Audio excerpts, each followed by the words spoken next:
So when I'm talking about making our frames, I mean the literal layers that are going to create each moment of our GIF. So we started yesterday by making a background, and in this case, my background consists of what, two images?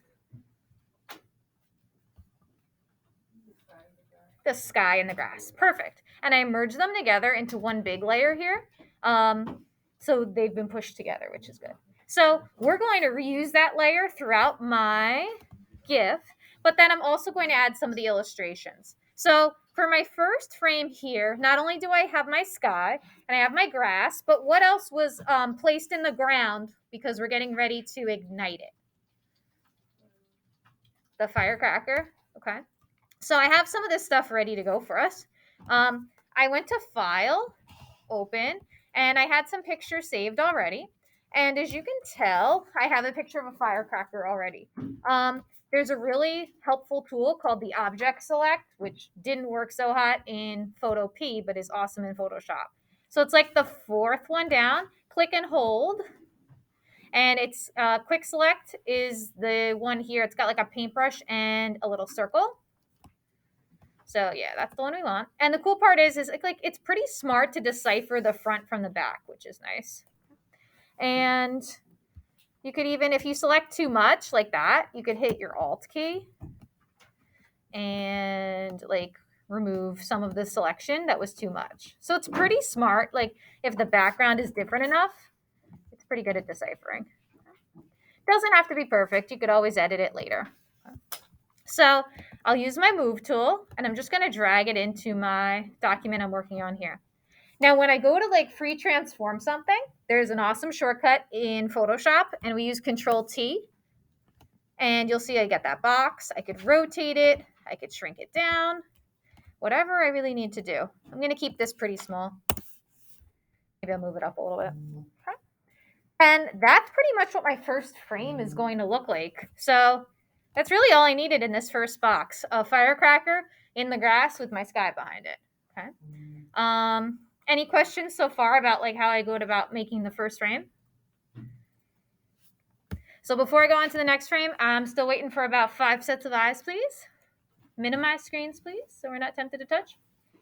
I know some people are ahead anyway, but we'll be done soon enough. So just to be organized, I've got my background and I've got this layer. So for my next frame, not only do I need my sky and my grass, what other objects do I need?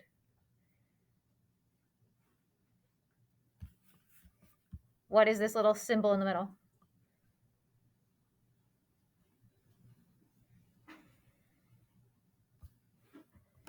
What is this object? The red thing. The firecracker, exactly. And then we're lighting it on fire, so it has a little ignition there. So if I need all that stuff again, I can duplicate it. So how do I duplicate a layer? I'm going to right click on it. So first I'm going to hit my Control key to select my background and my firecracker. Right click. And I know there's like a cajillion things here now, but all the stuff we still need, like duplicate, is still there. Duplicate's right at the top. Press OK. So now I got a background, a firecracker, and then I'm going to add, I had fire already. Drag that over. Oops, really big. I'll use Control T to resize it again. Perfect. And of course, I can mess around with the size, all that fun stuff. I'll leave it like that for now, just so the demo isn't too long. Maybe start with a really small fire. Okay.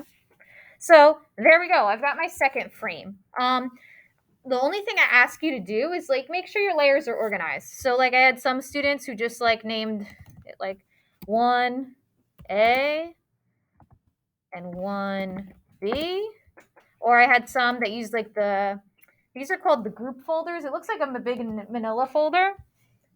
And it will organize them into like groups. So you can see if I like close the folder, they all fall into different categories. I can select them together and push them into this little file folder. Select them together and push them into a little file folder like that. Okay.